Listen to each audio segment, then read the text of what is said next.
15 years after the Deepwater Horizon blowout, the surface of the Gulf of Mexico appears restored. Yet, the chemicals used to clear those waters left an invisible legacy that is only now being fully understood. The disaster began on April 20, 2010, when the Macondo well suffered a catastrophic blowout. 11 workers died in the initial explosion, and the rig was lost to the sea. This diagram shows the scale of the spill. The wellhead sat nearly a mile beneath the surface, where it released an estimated 134 million gallons of crude oil over the course of 3 months. The sheer volume of the leak created a massive, visible oil slick that dominated international headlines. The intense public and political pressure demanded a solution that could address the crisis quickly. As the thick crude oil began reaching the shoreline, it threatened to suffocate thousands of square miles of fragile coastal marshes and the dependent wildlife.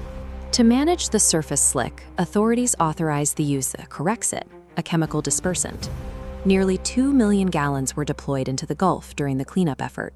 In an effort to stop the oil before it ever reached the top, responders injected the dispersant directly into the gushing wellhead, 5,000 feet below the surface. The chemical reaction fractured the oil into microscopic droplets. The results were immediate.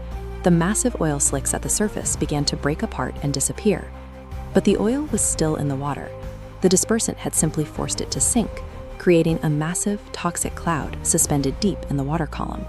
By focusing on clearing the surface, responders successfully removed the visible evidence of the disaster. However, this changed how the entire ecosystem would be exposed to the oil. This chart shows the specific impact of mixing these two substances.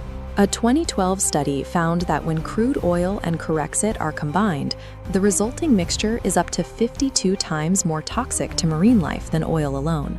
This toxicity directly affected the thousands of cleanup workers who physically handled the mixture and breathed its fumes on the beaches and in the marshes. The National Institutes of Health launched the Gulf Study to track the long-term health of these responders.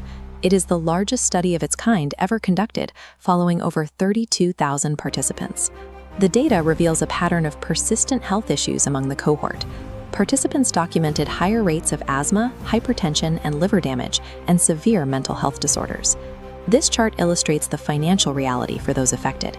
While BP paid a $20.8 billion settlement for environmental damages, 79% of the sickened workers received a maximum of just $1,300 each to cover their medical expenses. The workers on the front lines have carried the physical and financial burden of a cleanup strategy that focused on optical success over long-term human safety. The consequences of the chemical cleanup reached far beyond the beaches, sinking into the dark, high-pressure environment of the deep ocean floor. Marine biologists discovered that 2,000-year-old black coral forests were being suffocated by a brown, toxic sludge formed by the sinking, dispersed oil. A 13-year study reveals these coral colonies have not recovered. The organisms are brittle and weak, with damaged branches frequently snapping off in the current. As the corals weaken, parasitic species have begun to colonize their exposed skeletons, further accelerating the decline of these ancient deep-sea communities. By forcing the oil to sink, the cleanup effort turned the deep ocean into a graveyard, exposing vulnerable organisms to a level of toxicity they were never meant to encounter. There has been progress. Settlement funds from the Restore Act have supported major coastal restoration projects and created a surge in our scientific understanding of the Gulf ecosystem. These efforts have led to visible recoveries. Species like the brown pelican, which were once symbols of the disaster's toll, have successfully returned to healthy population levels. However, this surface-level resilience is balanced against the permanent losses below the waves, the chronically ill workers, diseased dolphins, and the ancient corals that continue to die. The legacy of the cleanup raises a difficult question. Is it responsible to treat the visual symptoms of a disaster if the treatment itself increases the toxicity of the environment?